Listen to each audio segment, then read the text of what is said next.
This episode of the Fine Homebuilding podcast is brought to you by Marvin. When it comes to performance and lead times, trust is everything. Marvin gets that. Now their Marvin Elevate and Essential collections have significantly lower lead times. You know these windows and doors for their beautiful designs, durable Ultrex fiberglass, on-trend styles and colorways. Well, now you can have them delivered to your project in less time to help keep your timeline intact. Speaking of trust, Marvin's shipping complete and delivered, as promised, more than 90% of the time across all products and options. So when you want the right performance, right on time, know Marvin delivers.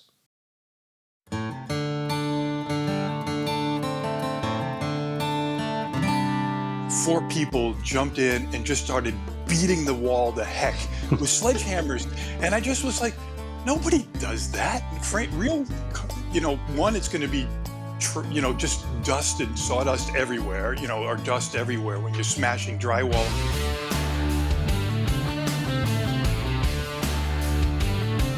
Welcome to the Fine Homebuilding podcast, our weekly discussion of building, remodeling, and design topics aimed at anybody who cares deeply about the craft and science of working on houses. I'm Senior Editor Patrick McComb. Today I'm joined by Fine Homebuilding Editorial Advisor Mike Girton. Hello. Fine Homebuilding Senior Editor Brian Pontalillo. Hello. Good morning, everyone. And our producer, Jeff Rose. Hi there. Please email your questions to fhbpodcast@taunton.com. You can find previous podcasts and check out the show notes at finehomebuilding.com/podcast. Yes, that's right. I said Brian Pontalillo, Fine Homebuilding Senior Editor. Brian, how many times is this now that you've joined the company? Well, Can you keep... an accurate accounting is 4 times. But that includes, I started at Fine Homebuilding as an intern. And at the time there was no opening for a staff position. So I ended my internship. I left for a little while. I was doing some other things. I was writing for some local newspapers. And a few months later, Andy Engel called me and said, "Hey, we have a job opening and we'd like you to consider it." And so that was the first time. Since then, there have been 3 departures for different reasons, but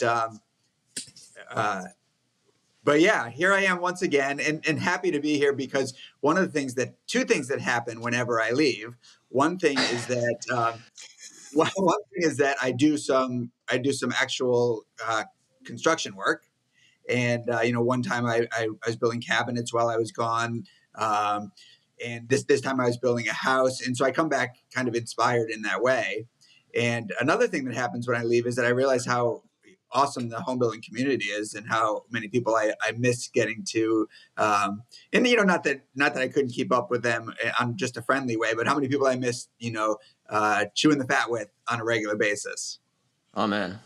Yeah. And getting paid for it. And getting paid for it. You're right. Yeah. It's a delight to have you back, and as we discussed briefly on Monday, you get to do the fun part again with less of the difficulties of management and running a brand like Fine Homebuilding. Yes, that was also part of this return was that, really what I have always loved the most about this job, and I, as maybe people who have paid attention to the podcast for a while or Fine Homebuilding for a while know, I've been in lots of different positions at the brand. But what I love the most is just making the content, articles, videos, now classes. I did a class. I produced and actually taught some classes last year, and that's such a great new medium that we have for sharing this information. So I'm looking forward to being more involved in that as well. What are the classes that you've been producing, or which ones does Fine Homebuilding have?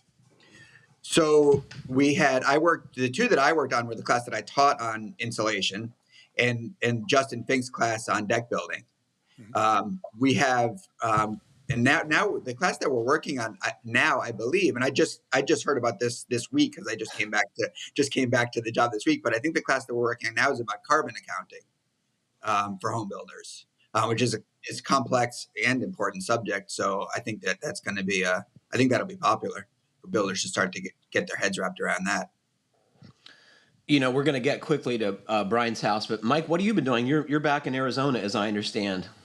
Yeah, I'm just prepping for using the house here as a launch pad for a trip to do some hiking in the Sierra Nevada mountains. So looking forward to that. Spent my morning and afternoon yesterday under the axle of my truck and doing the usual things. You want to go through top to bottom. If you're going to be going on dirt roads for, hundreds of miles, you don't want to be, questioning whether or not the air shocks are going to work or any of the other equipment, brakes, so on. So, yeah. Did you find any problems?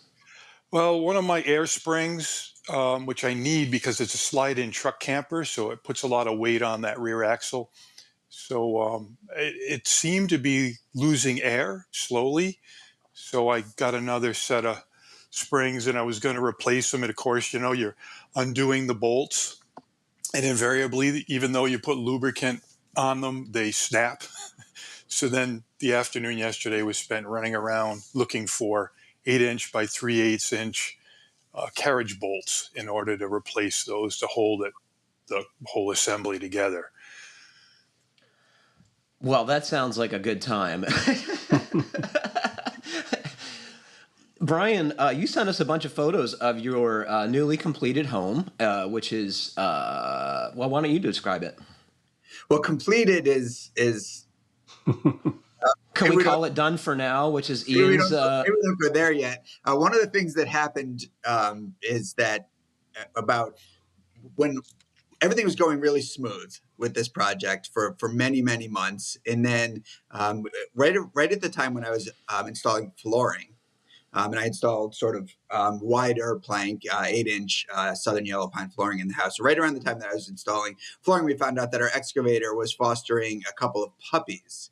And we made the mistake of going to see the puppies one weekend, and that just doesn't. With Amy and I are animal lovers, so that doesn't work. So we came home with a 7-week-old puppy that needed a lot of care. And so the first day we had her, she licked flooring glue and ate goose poop. And I think you can still see sort of a brown hue around her snout from what got glued to her face that day.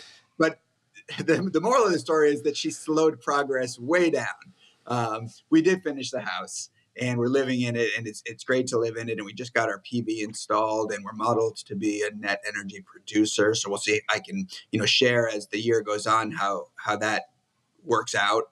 As anyone who has both worked in the trades and done their own personal project knows, we built this house. Amy and I both quit our jobs to build this house, and start to move in was about 6 months. So we did really well. We were 10 hours a day, 6 days a week on the job. I since have gone back to work, and in March I started building a shed. And 5 months later, I just finished the shed. So, yeah, it's got to be great though to not have that pressure, right? Like it can take 5 minutes or 5 months to build a shed, but if you're like living in your mom's basement, right, that's a drag. Yes, yeah, it was really a thrill to move in, and I hope it never stops. I still kind of walk around and I'm just really excited to be in here. And there's a sense of accomplishment, and also I get to live in a great house because I used everything I learned over 20 years. I used here. So what mistake have you already discovered in either design or construction? Because usually, you always pick apart your own work. You're your own worst critic. So you've discovered anything yet, or you think that that's to come? Oh no, there's lots of small things, but I'll just share the big one. Because there's one big one, and I have to remedy it, in the coming weeks.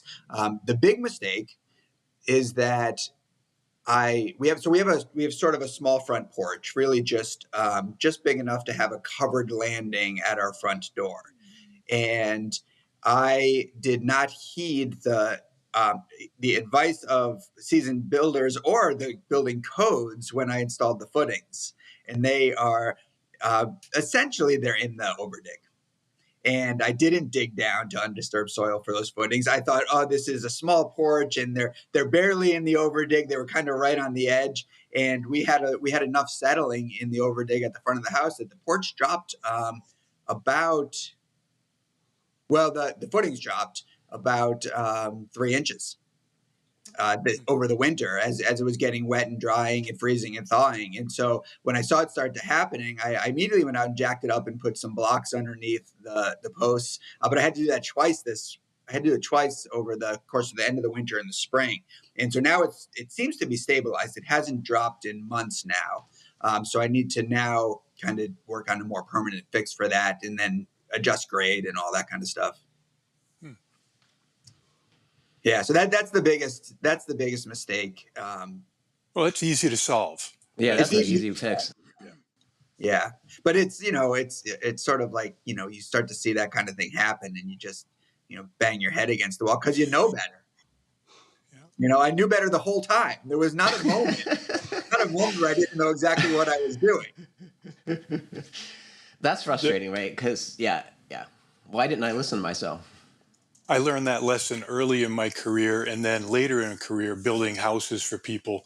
We used to pour the footings for a small porch when we had that overdig open, and we'd pour the footings, and then we'd run usually we'd run a steel column, or we use like 6-inch PVC pipe as a footing tube. Post. Yeah. And then we fill that with concrete, and that would get us up, 7 feet up to that point if we needed to, something like that. But yeah, always something you can't anticipate, and you think, oh, that's going to work fine. Then it gets you. When you use the PVC for the footing tubes, did that allow you to wait till later to actually pour the concrete into those tubes? Because exactly. as opposed to a builder's tube, which would degrade pretty fast. Yeah, exactly. PVC, yeah, that's smart. Jeff, what have you been doing? Mostly a lot of work, but built a little plant bleacher for the back deck. But cool. These are house plants that are ordinarily inside during much of the year? Like right now it's like basil and rosemary that can live outside, but awesome. I've been trying to help Carol make her gardening space more livable and useful and solve some of the building science problems that have been, part of my life for 10 years now. And so work in the basement is continuing. I've been air sealing my stud cavities and top plates and all that stuff. Part of making the space more useful was moving a bunch of ductwork that really cut into the headroom. So I've been using my skills to make bespoke ducts for moving them around the upstairs so that I can not have them cutting into the ceiling space in Carol's gardening room. So that was kind of fun. Low stress project, but I got to use some of the skills that my uncle taught me when I was very young and probably in my teens. And sometimes you don't appreciate how important something is at the time, but I thought everyone's uncle taught them how to fabricate ductwork, and clearly that's not the case. So thanks, Uncle Tom. Couldn't have imagined it would come in so handy at one point.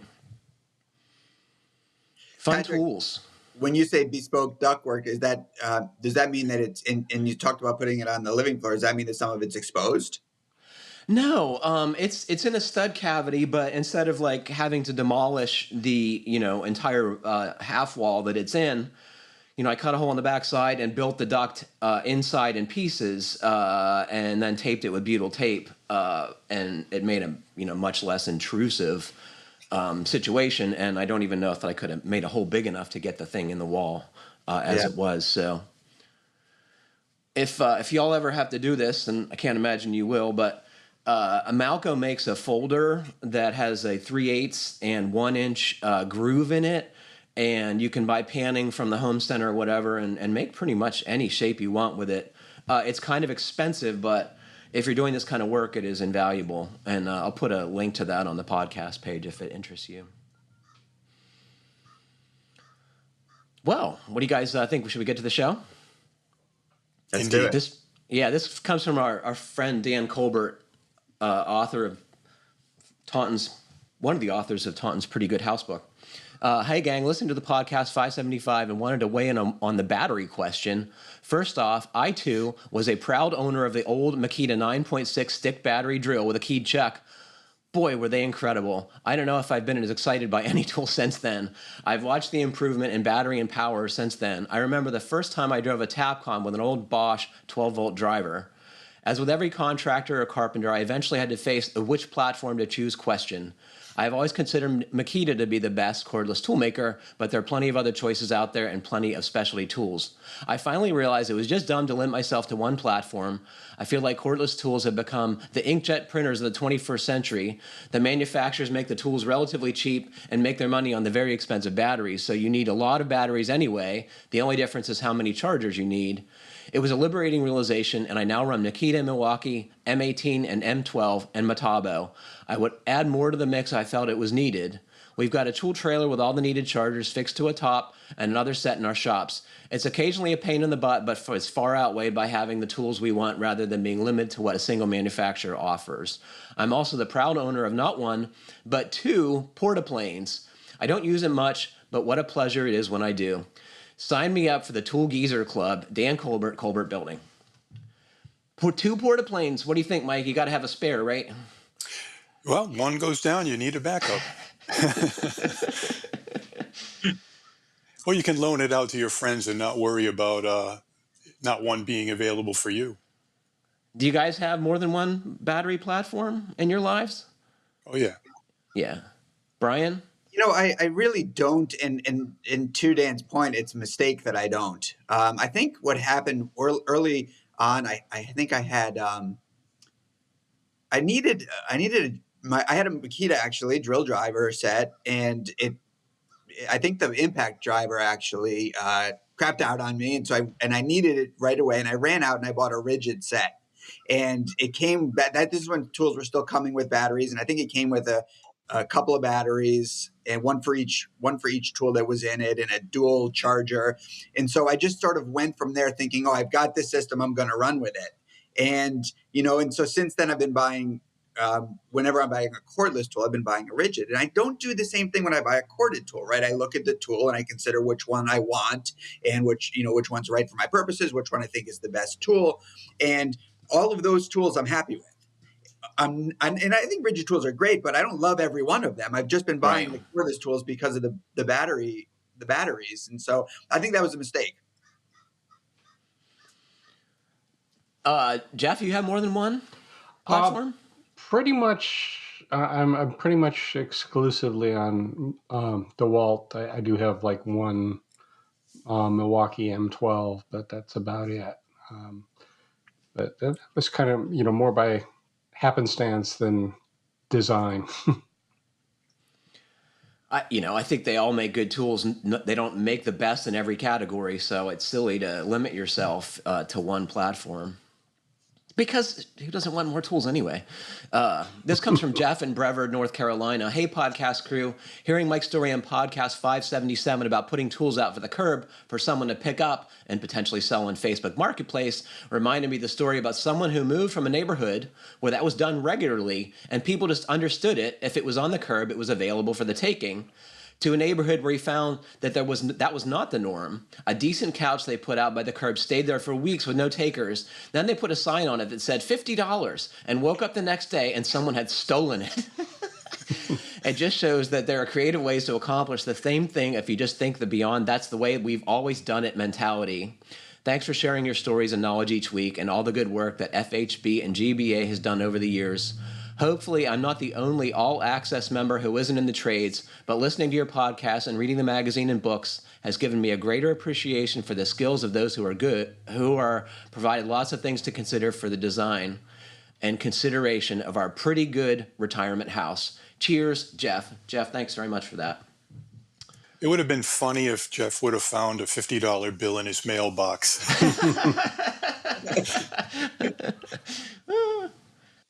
This comes from Chris. Hey, podcast crew. I was listening to episode 483 when you talked about drop ceilings. I couldn't agree more that the standard drop ceiling is a depressing finish to live with, despite the convenience. My dad found a great product when finishing his basement. It's actually a good-looking drop ceiling. It's made from thermoform panels and meant for commercial applications below sprinklers, since the panels shrink and drop out when heated, so the sprinklers are still effective.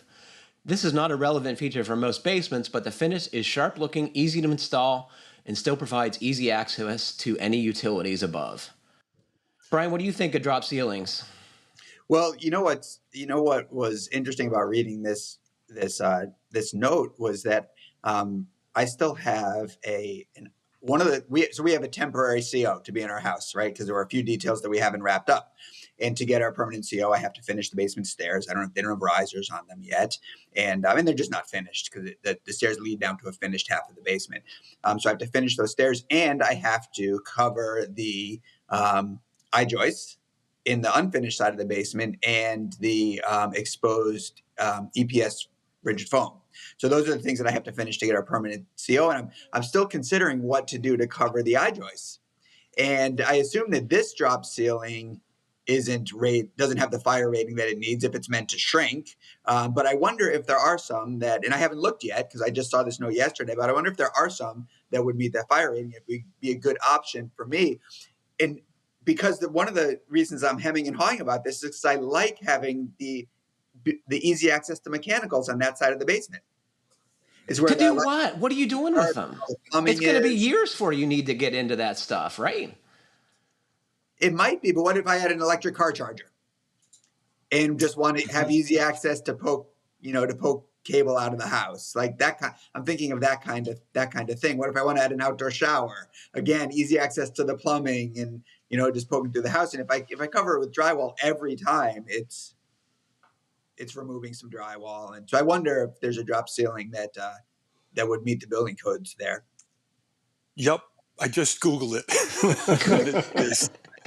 Yep, there are a lot of them. They're made for commercial purposes. You're probably not going to find them in the home center, but I'll bet you'll find them if you go to a commercial supply house that supplies large projects, which have a wide variety of the acoustical ceilings and obviously 2-hour fire rated, or in the case I think we need, it's a 1 hour, I think is all we need for the eye joist. Yeah. Yeah. It's good to see that the inspector is checking on that because, that's one of the concerns for firefighters with eye joists is the webs burn through pretty quickly and they can fall right out as opposed to dimensional lumber, which takes quite a while to burn through the joists. So now they want them either coated with an intumescent coating that will prevent the core of those webs from burning through, or drywall or some other fire rating assembly. Well, when you want to hang drywall on that ceiling, Brian, give me a call.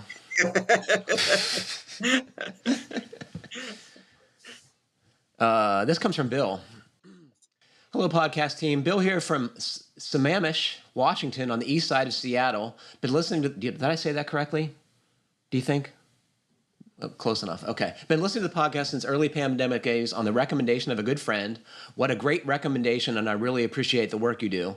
I'm working on a re-roof project, changing over my roof from a composition shingles, which the 2008 era flip artist managed to blow many of the nails straight through the shingles on before my time, painful results, over to a standing seam metal roof. I have a couple of questions, and I'd love your feedback. I'm planning to resheathe most of the aforementioned section with the holy shingles. There are many flaws in the original roof, but I noticed that the plywood on the original house sheathing, which is around 50 years old, stood up much better than the OSB on the extension built in 2008.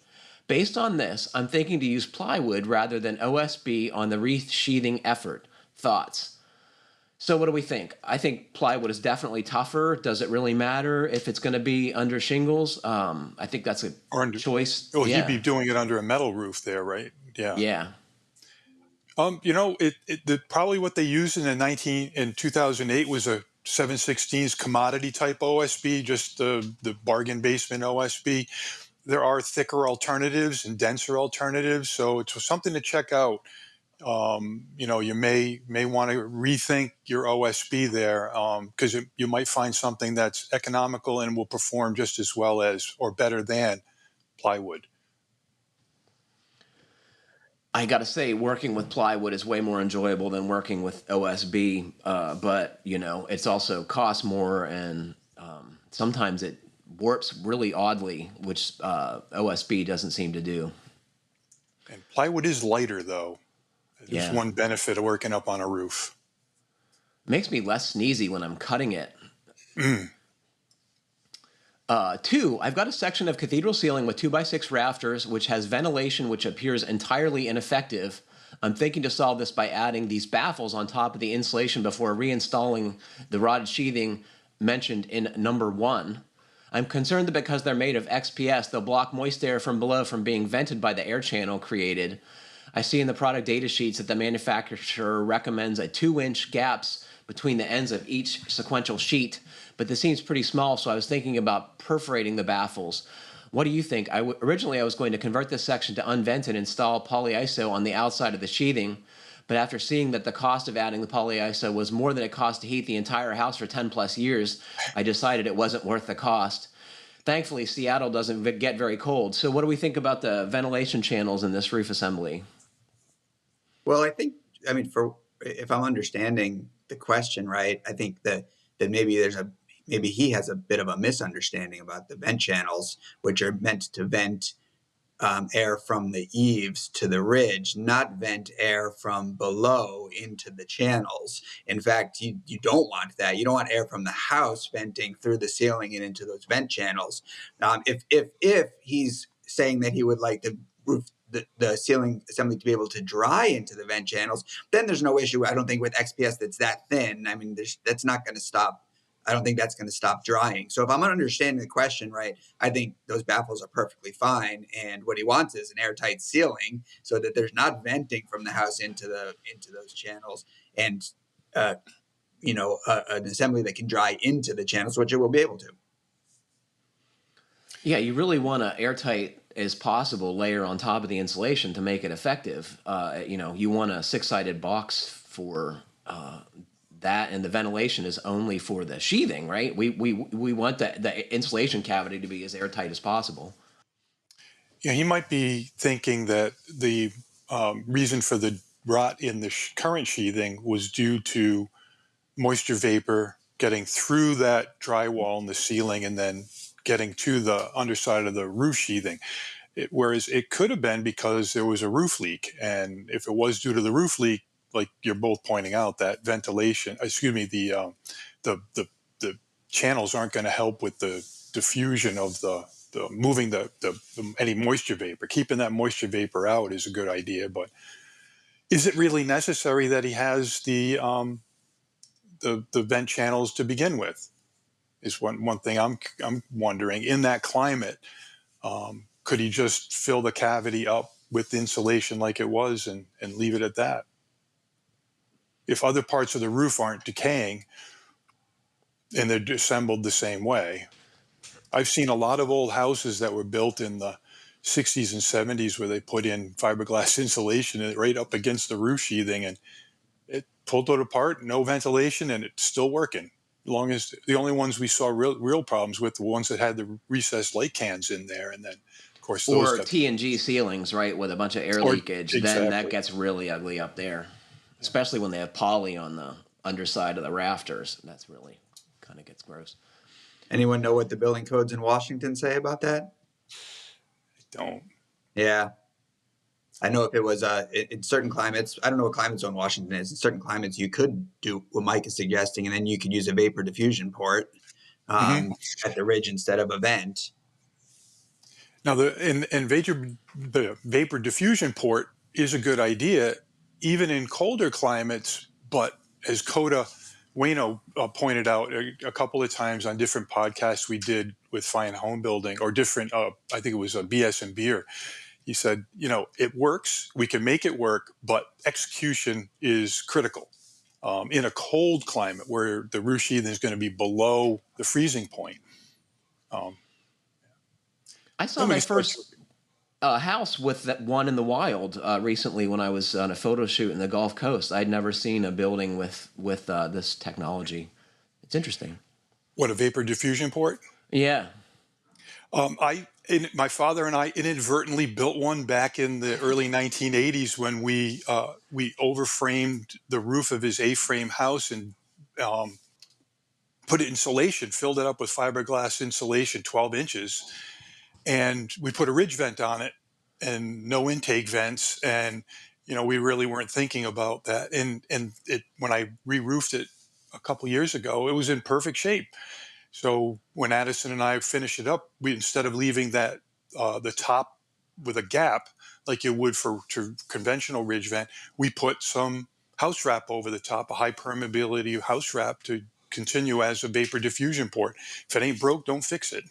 That's it. So is it so for anyone who's listening who doesn't know what a vapor diffusion port is, and I know this is an oversimplification, but is it safe to say that it's very similar to a ridge vent, except that it is actually airtight but vapor open? So you have to put imagine creating a ridge vent, but then putting some sort of vapor open membrane over the ridge vent, so that you're not letting air out, you're just letting vapor escape. House wrap is a common material for this application, right? High permeability ones. Some of the low permeability micro perforated ones wouldn't be useful. And I think there's probably some articles on GBA that might Yes. be related to this. Yeah. Yeah, for sure. Well, let's get on to Bill's other questions here.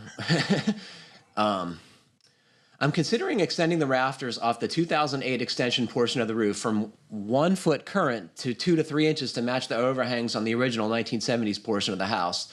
This will give us some additional shade on our deck and helps with the umbrella concept praised highly in previous podcast episodes. What is the best way to extend the rafters? I'm planning to box them in cedar afterwards to give a beam effect, so looks aren't critical. Do you think it's worth extending the rafters, or am I chasing tiny gains? 1 foot is pretty wide to begin with. Wouldn't you guys agree? Mike's no. He's like, he wants. You think you should. Go ahead. Nowadays, I'd put more. I'm going to be doing the same thing on dormers on my house in the upcoming future. Right now, they're about 10 or so inches. I want to extend them out to at least 16 and maybe even 2 feet. So it's just a matter of pulling off the fascia, subfascia, and some roof sheathing, unless you get access from underneath, and then just putting little sisters on that go back up along the roof rafters and then screw them on with some structural screws. All right. How long are your overhangs, Brian? They're about 2 feet, and very unscientifically sized to shade. We have a lot of southern exposure that we want for the wintertime, and I want, but obviously we want to shade that southern exposure in the summer. So I just kind of went for it. And, of course, there's other benefits of having big overhangs. You're keeping water away from the house primarily, right? But they seem to, that unscientific, those unscientific proportions seem to be working out. We're just, this time of year, we're just not getting that direct sunlight in those windows, and it keeps the house a little cooler. That's cool. He also, he did mention, matching the overhangs on the other portion of the house, and, which makes me think that he's got some, aesthetic yearning just, for the looks of the house. And, it's not, if you're, depending on the materials that you use and depending on how much time you have, it's not super expensive. And if you're re-roofing, right? So you can extend the sheathing down. If all that's in place, if you need to extend the sheathing down, if all that's in place, maybe it's a fun project to do, and, enhances the beauty of your house and how much you love it. And if you don't want to do all of it, try a section where it's going to matter most and see how it goes, right? You don't have to commit to the whole thing all at once. He says, do you think it adds value to tape the seams of the sheathing in addition to using shark skin SA underlayment over the whole roof? Or is the underlayment sufficient on its own? The metal roof manufacturers pretty much universally recommend having a synthetic underlayment over the whole roof, so I'm considering that a given here. SA is self-adhering because I don't like poking a lot of holes in the barrier. I'm looking at 3M 8067 flashing tape based on the Backyard Tape Test article from a number of years in FHB. I love that product. 8067 is wonderful. I think it's overkill with the self-adhered membrane, but if you weren't going to use the self-adhered membrane, I would totally tape the sheathing seams because it makes for a much more resilient roof should you have a failure. But I would do whatever the metal roofing manufacturers tell you to use, and it has to be some kind of high-temperature underlayment as I understand it, because it does get pretty hot under there. He has an extra credit stretch question. I'm hoping to plumb all of my plumbing vents together so that I can reduce my through roof penetrations to 1 using air admittance valves where it's not possible to link the vents. Not counting the ridge vent as a penetration, even though it's what's allowing me to get rid of my least favorite ventilation mushrooms. Any concerns or guidance here? I understand that the new vent will be relatively large based on the code requirements. What do we think? One vent is better than more, right? Well, I would go out the wall if you can. There's no requirement you go straight up through the roof. I checked it in the IRC, and I recall in the old days we used to have to stay a certain distance away from a window, operable window, or operable door. But there are none of those conditions I could find in the IRC. It just says you have to be 10 feet from the property line and 10 feet above grade, and then you just pop it out the wall. And then there's no penetrations, which is a benefit when especially when you're doing a metal roof, because that flashing is a little bit, I won't say complicated, but it relies on gaskets more than overlaying. So it's not water shedding. It's screwed right to the top of the metal and relies on adhesive and tape to seal it. So it looks less reliable, but there's gazillions of these things in service, and they can work well, I'm sure. And he's going to have nice deep 2-foot overhangs to protect it.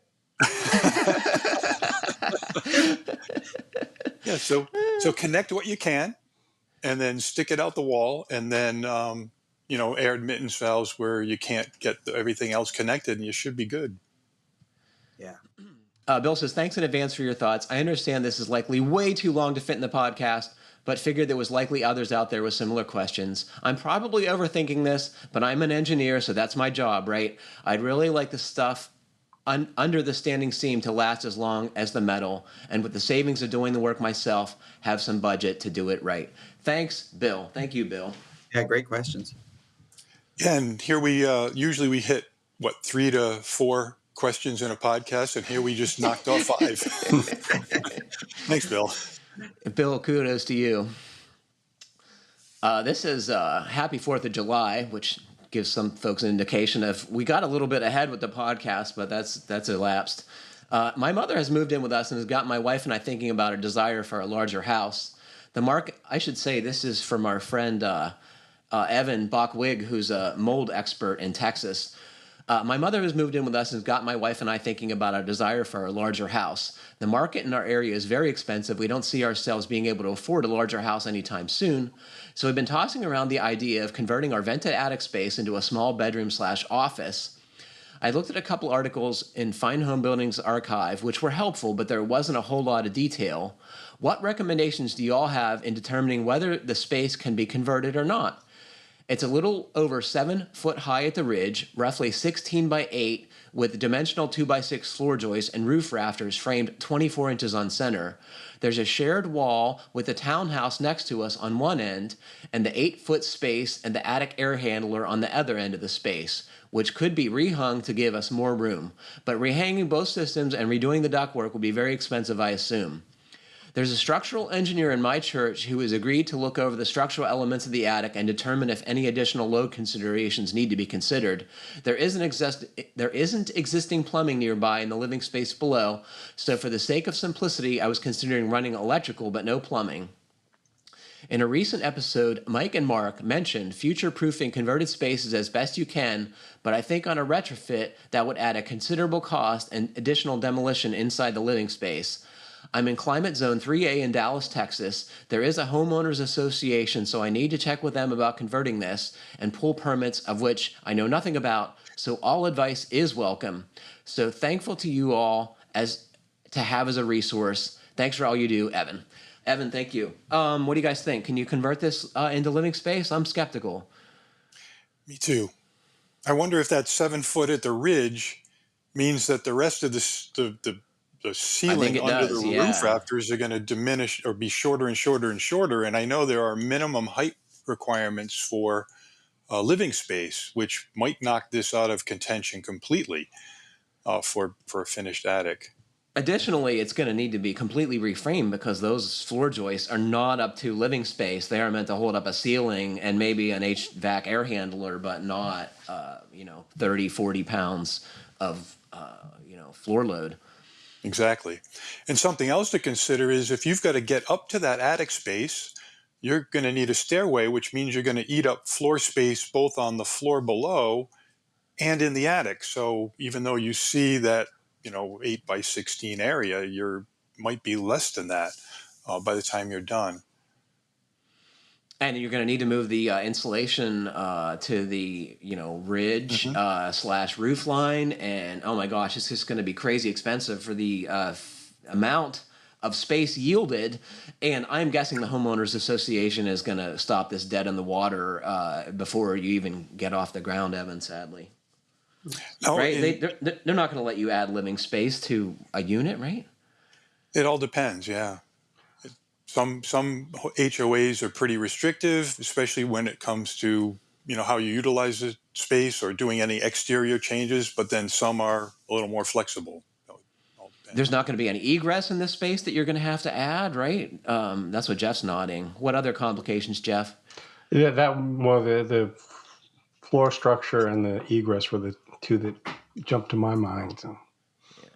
Yeah, I think that if I remember right, that code for the ceiling height is that, first of all, there's a minimum amount of floor space that you have to have in an attic, and then I think it might be 7.5 feet over half of the floor space. Mm-hmm. So if you have a sloped ceiling, you're just, without dormers, you're just unlikely to get that. And then another thing that you both have mentioned, but maybe for listeners who don't know this, like, those aren't he calls them floor joists, but they're ceiling joists, and they're sized for dead loads, not live loads. So there's a difference when you go into an attic between when you're building a house, the requirements for those joists are different depending on how that space is going to be used. Mm-hmm. So anyone who's considering using an attic for living space, that's an important thing to know, and then figure out what you're going to do about that. Evan's going to learn a lot when the engineer comes out. If I'm thinking, because by the time the question comes in and then this podcast airs, the engineer may have already deflated the idea, and hearing us just reinforces what the engineer is going to tell him. Or he's already told him. Egress might actually be the most solvable problem. If it were a simple gable roof and you can just put, if you can fit windows on either ends, that might be the easiest. Or a big skylight. Skylights can satisfy egress requirements too. Yeah. I never know if this stuff is real, but like in my social media feed, I once in a while see someone who's like cut a bunch of attic trusses to like carve out a little living space and where there was an attic, and definitely don't do that. Before we move on, I want to correct something that both Brian and Patrick mentioned. You used the term egress when referring to an emergency escape window and rescue window or door or skylight. The code used to use the term egress, an egress window or an egress skylight. Now egress is specifically in regards to doorways and stairways and avenues that you usually utilize to get in and out of a house. All of the doors and the windows or skylights that we might use in the case of a fire for emergency are now called an emergency escape and rescue window or door. So not that we commonly use the term egress, but it's something that I think the code wants us to move away from, even though a lot of us old timers still default to using that term. So it's emergency escape and rescue openings. Good to know. I love it. Sorry. Learning stuff on this show. It's fantastic. Yeah, it's more. I mean, it's actually more accurate for the intent, right? Exactly. And that's something Glenn Mathewson hammered into me over a couple of conversations, and so I'm just passing it along. I wonder why. I guess, like you said, it's the intent. It's not meant to be generally getting out, but in an emergency, yeah. And what we need in a house, just as for instance, we need one egress door, which meets certain parameters, which are 3 feet wide and certain height, and then have a landing on both sides, things like that. So there's where the egress is, because egress is in and out, usual daily usage. Well, I want to thank our Fine Homebuilding All Access members for supporting the brand and continuing the important work of Fine Homebuilding. And I hope you'll stay tuned for the members-only after show. We had some interest in the topic of advanced framing, and I know this is a subject near and dear to Mike's heart, so we're going to dive into that, talking about the pros and cons, what it means. There are various ways to skin this cat, including, single top plates, framing 24 inches on center, stacked framing. All these things we'll talk about what that means and why someone would do this. You were excited about this, I bet, Mike. You were sad you weren't on the show, and you wrote to the podcast on the subject, so we decided to make it an after show topic, which is great. This next letter comes from Felix. Hello, FHB podcast. I own a 1942 single-story duplex, and I'm doing a gut remodel. While doing the demo, I was dismayed at the waste of materials, especially when it came to framing lumber. It seems the common wisdom when doing demoing interior framing is to cut with a sawzall and smash out the end with a sledgehammer. While both are satisfying, the material is damaged and can't be reused unless several inches are removed from at least one end. My question is, would it be possible to use pocket screws to build the interior framing? The house has a new gable roof with trusses, so none of the interior walls are load-bearing. I'm also aware that as a DIY remodeler, I may need to do things a second or third time, so the flexibility of using screws is appealing. Do you have another option? I'm open to suggestions. On a side note, what are some of the items you found on the walls while remodeling? On this project, I found a section of drywall the builders had written their names on it. Still wondering how someone gets a nickname of Big Elbow. I set it aside to be framed for my office one day. Thank you so much for the podcast. It's brought me a wealth of knowledge and enjoyment. Keep up the good work. Felix, thank you very much. Big Elbow, right? I know that guy.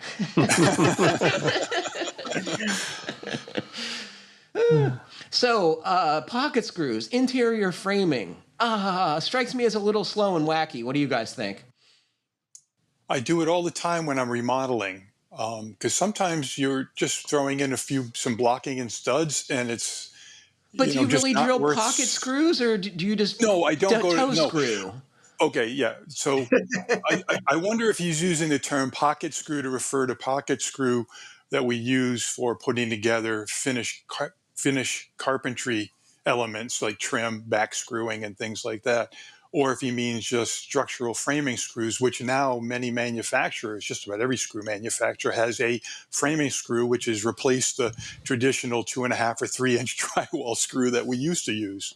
But a lot of times pulling out screws to throw in a couple of studs just saves the trouble, and it's faster than driving a hand nail or setting up a nail gun. So especially it makes sense to me, especially if you're framing in an existing space with a ceiling, right? Because you can't stand up framed walls like you could if you're building a new build, right? One stud at a time, yeah. Yeah, and oftentimes the lengths vary by a surprising amount, at least 1/4 or 3/8 of an inch in many cases. So you have to fit them individually to make them work. So I think it's fine, Felix. Yep. But drilling pocket holes is wacky. I wouldn't go to the trouble of piloting out and setting a countersink for each one of the screws. You just drive it in, it's going to get covered up. And I think Felix is thinking, if he frames something up, a section of wall, and he goes, maybe we should put a niche in here, or we should have an opening over here, and he wants to be able to take it apart, which, yeah, it makes sense. Totally agree. If you do want to stand walls in existing spaces, you make them short and then use multiple plates, right? And put them in afterward. But I think it's just as fast to fit them. And even there, when you do frame a wall to tilt up, say you make it a 1/2 inch shorter so that it'll make that swing up to be underneath the ceiling, that gap is not critical because it's a non-structural wall. You can just throw in a couple shims here and there where you do drive screws or nails up into the framing above. It's not necessary to fill that nice and tight. Well, I see a lot of homeowners go way beyond what you'd find most carpenters, framers would do for doing remodel framing. I have to remark, they have more time.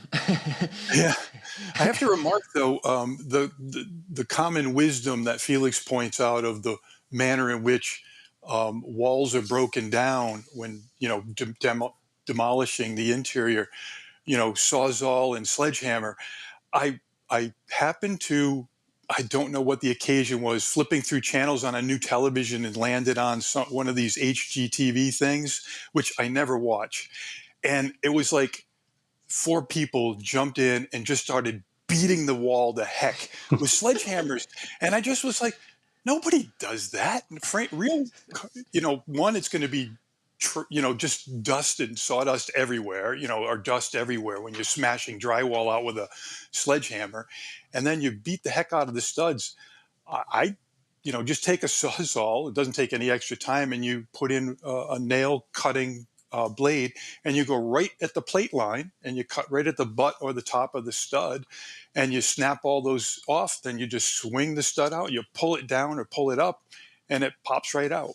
No need for a sledgehammer either, and then you can reuse the stud. So, yeah, no need to clean up that mess that it would. Yeah, that's it. Yeah, that's it.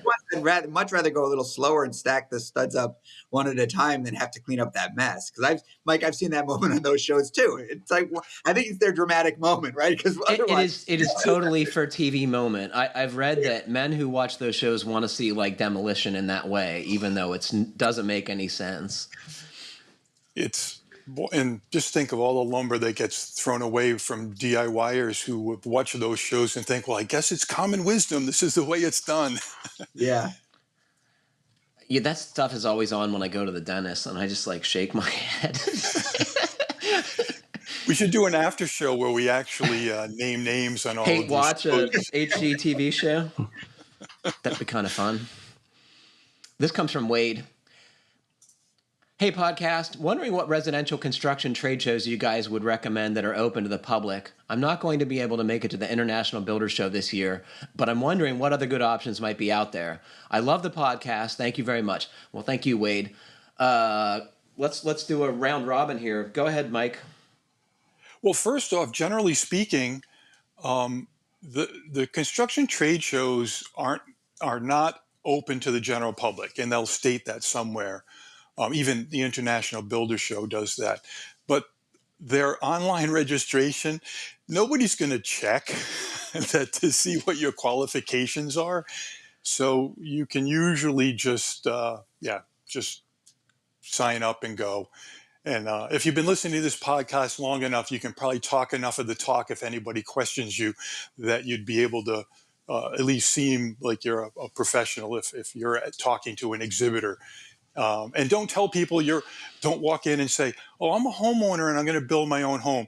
Because instantly the exhibitors will say, I don't want to talk to you because you're a one-person sale, as opposed to talking to a contractor where they can sell to you multiple times. So just say, yep, I'm just a remodeler or I'm a home builder, and then go from there. So you can sneak in. Oftentimes lumber yards will help you get in too. I think we would all agree the JLC live show is definitely one to check out for its.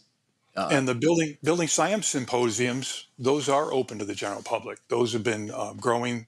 Travis and Joe have done a good job of spreading them out across the country, and so there's probably one in your region that you can attend. What about the remodeling show, Mike, or the deck builders show? So there are a lot of other shows. There's a Southeast Building Conference down in Florida. There's a PCBC out in California, Pacific Coast Building Conference, I think it's called. Remodeling show has been on hiatus for the last 4 years now, and they're looking at bringing it back in 2024, as I heard more recently. And that would probably be in the Baltimore area, though it's not cut in stone yet. And there are a lot of local lumberyard shows. Just check your local lumberyards. They'll have vendor nights, and those can be really informative, especially in connecting with regional and local distributors of building products and or contractors who are attending. And they're free, usually. And I would say go to a local BS and beer or start one, and meet some really interesting and like-minded people at those events, and they're just really, really fun. And oftentimes there's product reps there, and designers and builders and tradespeople of all stripes. So it's super fun, and I think it's good to stay local, at least part of your education, right? Mm-hmm. Brian, green building shows? I'm, the green building shows. There used to be a great green building show called West Coast Green. It didn't. I don't think it lasted very long, or maybe it got absorbed into PCBC. I think the green building shows have moved towards these. They've merged with the regular building shows, and also like Mike mentioned, the symposium. They've become these building science sort of shows. So I think that the answer that I would give to this is like these shows all have their own flavor. So it's the question is, what are you looking for? And if you really want to see hands-on stuff, JLC Live, go there. And not only will you see a lot of hands-on demonstrations, but you also get access to those, to those instructors, at least, ask some quick questions or whatever, because it's casual and hands-on. If you want to see every product under the sun, then yeah, the builder show's the place to go. And then you've got the sort of geeky, symposium type shows where you learn a lot of, information in kind of in theory, or find, go into a local BS and beer group. And then if it's products that you're after, home shows are, they're not the building industry, they're more the home design industry, but you'll find tons of products at home shows, and they're everywhere all the time. Mm-hmm. And open to the public. I would tell you, find someone who's in the tool industry and go to the staff to show. If you're in the media, it's really easy to get into virtually any trade show. Staff, that boy, they really keep up the rope though, and it's one of the few places I have to pay to get into, and I think it's on the order of a couple $100 to get in. But if you can, it is super awesome if you like tools, because it is where the tool dealers go to see new stuff and do their buying. So it is super fun. Have you ever been to that one, Brian? I've never been to SAFTA, no. Oh man, super cool. Specialty Tool and Fastener Dealers Association, if anyone is curious what that means.